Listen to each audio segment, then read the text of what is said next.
Hello and welcome to the download. I'm your host, Dave Richardson, and it is Tuesdays. Stu Kedwell, the Global Chief Investment Officer at RBC Global Asset Management, joining us from his Fortress of Solitude on the top of a tall building in the center of Toronto, which, by the way, for the rest of Canada, that is the center of Canada, is it not, Stu?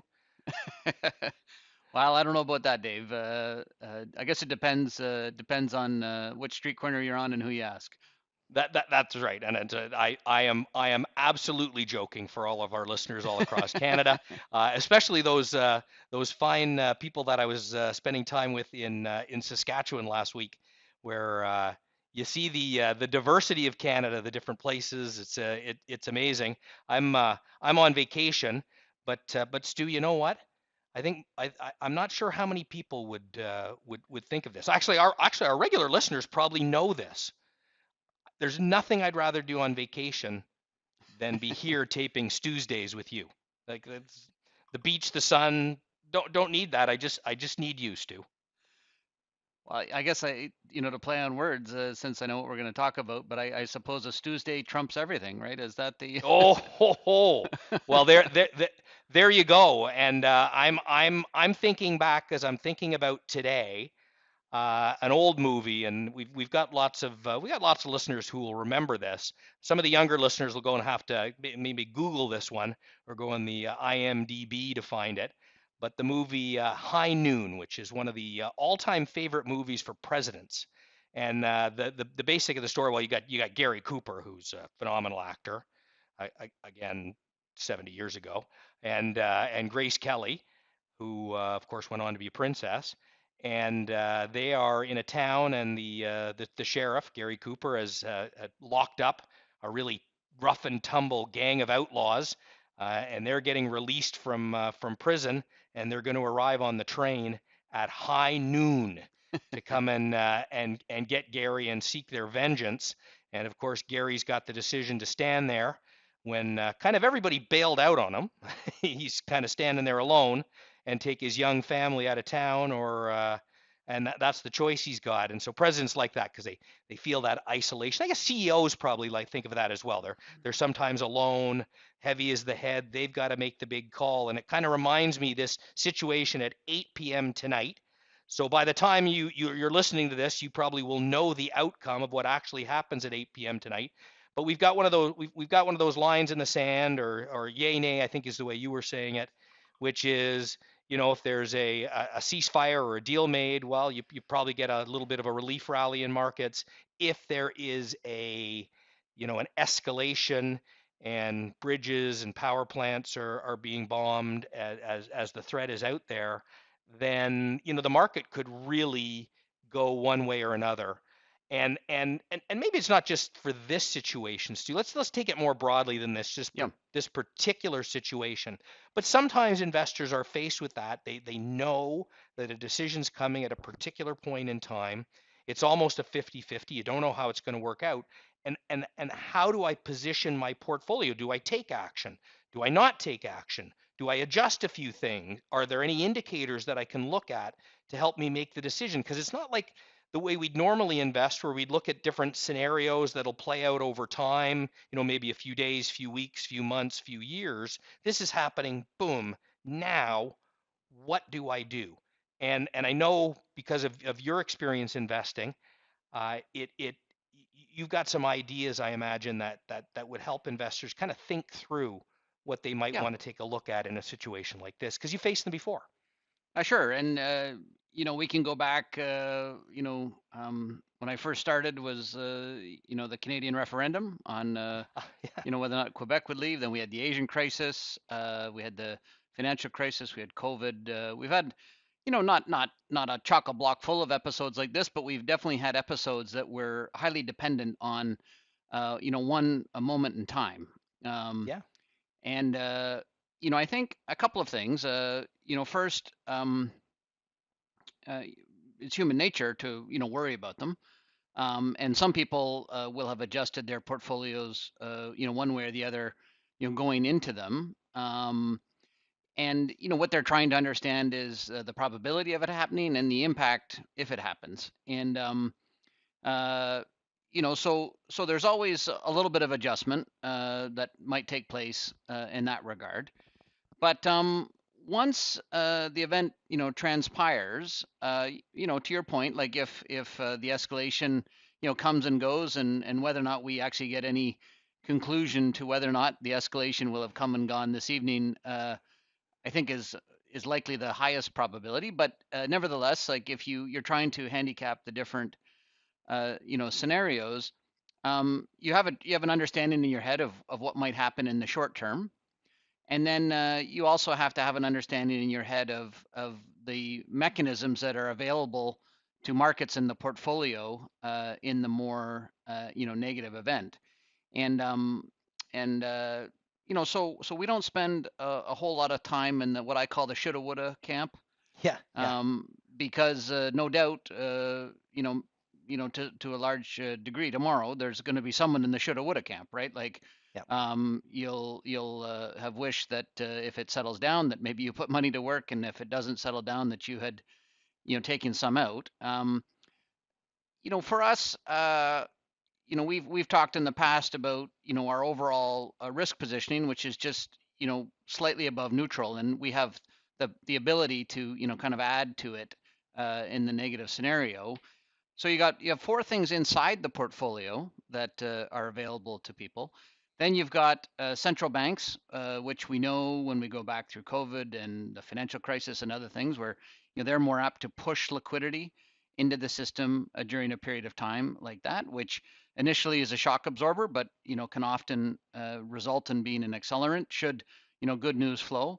There's the fiscal side. So today we saw Prime Minister Carney suggest we'll figure out a way to ease some of the pressure at the pump.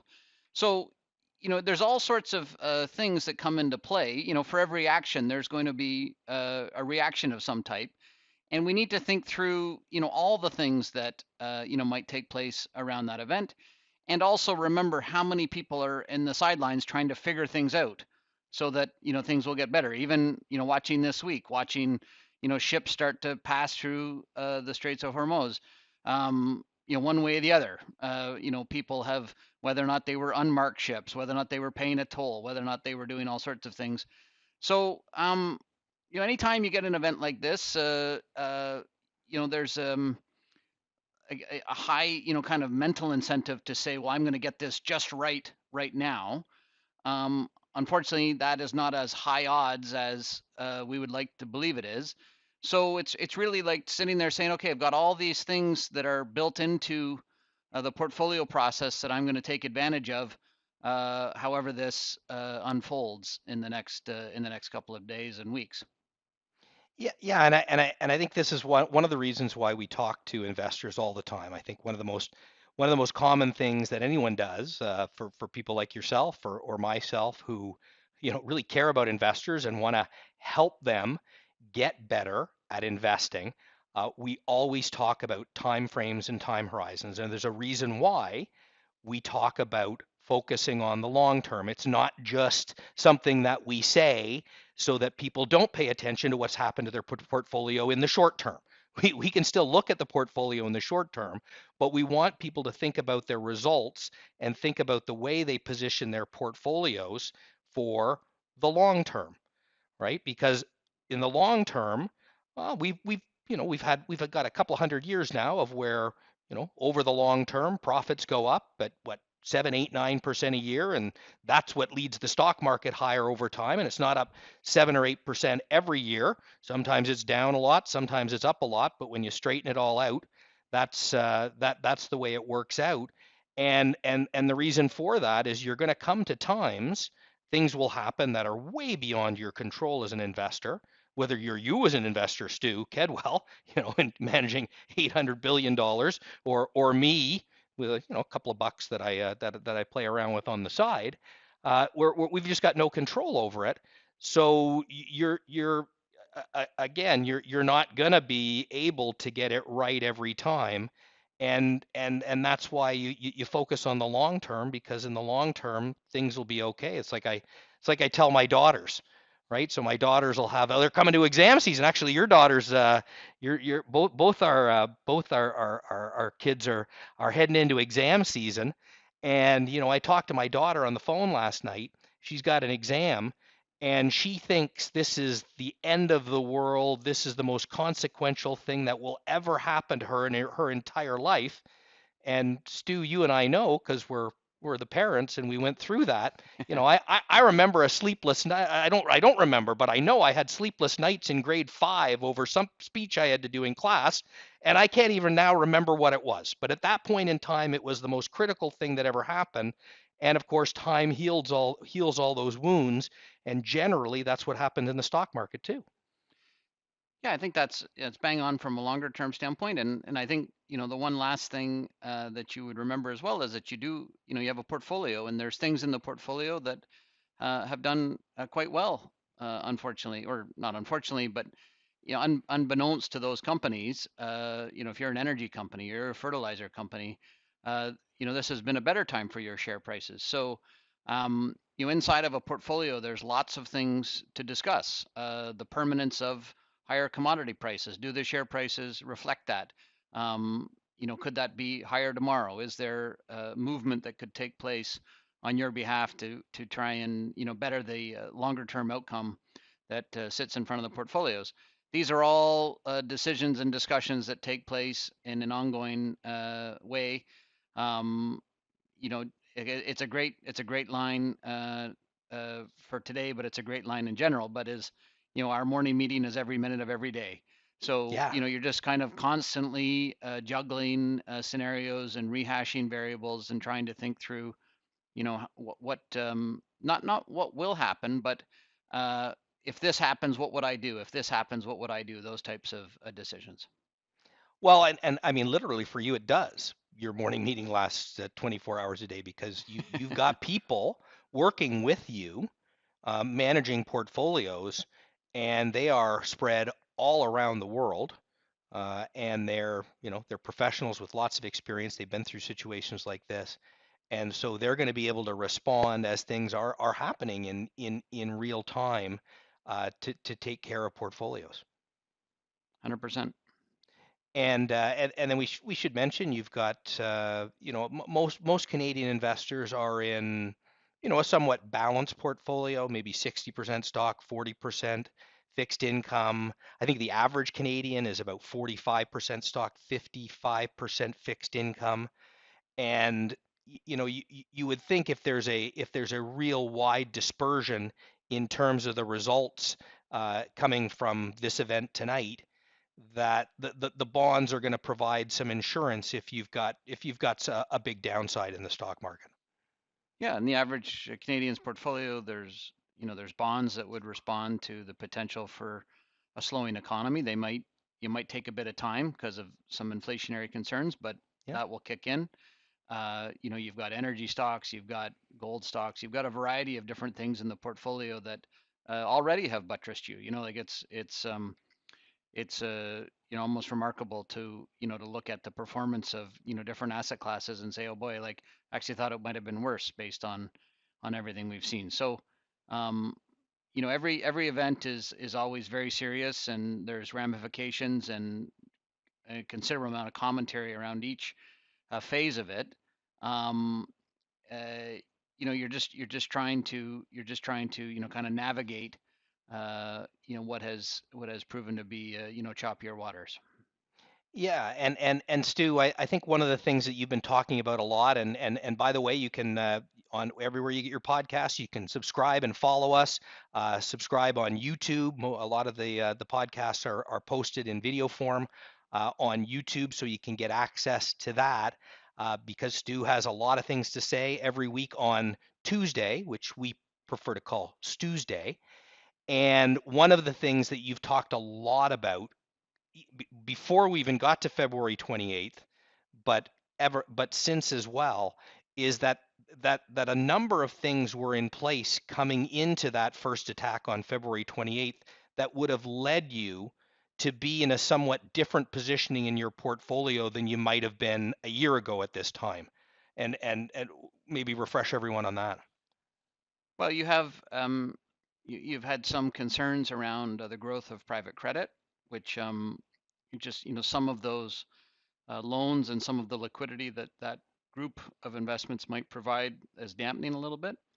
You have a lot of debate over the spending that's going on in artificial intelligence as it switches from out of current cash flow to requiring some lending and what type of return. There's no question with each release of model, the demand for these services appears to be very robust. But also like at some point, how will it all get paid for? So, these discussions, probably those two factors alone, the K-shaped economy. There's a variety of things, evaluation of markets kind of going into this that led to a little bit of caution. And so now we're left, having the discussions around those events, bringing in the impact of the war, higher energy prices. There's always lots to discuss and think about. Yeah, and then one of the other things that we almost always get to on every Tuesdays, and we're here virtually every Tuesday, is the idea that when you're in a market that you're a little nervous about, and even sometimes when you're not, but particularly you've got markets at all-time highs, you've got a lot of high valuations, you've got some risks out there that there's you don't always have to put every penny you have into the market today.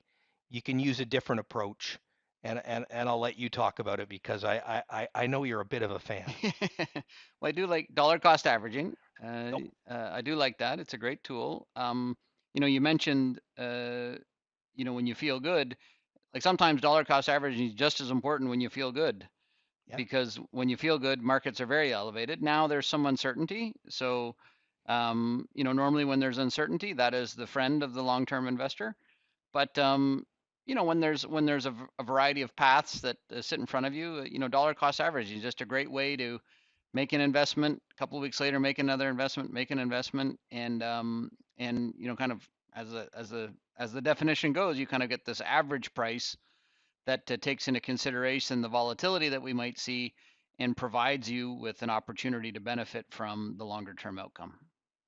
Yeah, and so regardless of what happens, if the market's down tomorrow, you've got some money going in, and you're buying at a lower price. And if the market goes up, well, that's good too. Your portfolio's up, and you feel good. You feel okay about it, and that and so it just kind of eases your it keeps you're more likely to stay on track by doing that. And if you extend it to what I really love, which is regular investing, like just every paycheck, just be dropping a little bit in, then you're dollar cost averaging effectively your whole life. That's the real winner. But it's just a reminder that that when markets get to a particular point, there's a particular setup, and you've been talking about it for the last couple of months. It's an event like this that's just happened, and then it's something that's going to happen tonight that if you've set things up, you can withstand and get through those parts of the market a lot easier. And that I know is the way you have set up all the portfolios that you and your team are working with. Yeah, like the thing that you always want to try and avoid in your portfolio is something drastic in response. Like you want to have thought in advance around some of the odds. And the other thing, of course, that we've talked about before is like, it never looks perfect, and you might as well just kind of acknowledge that before you start.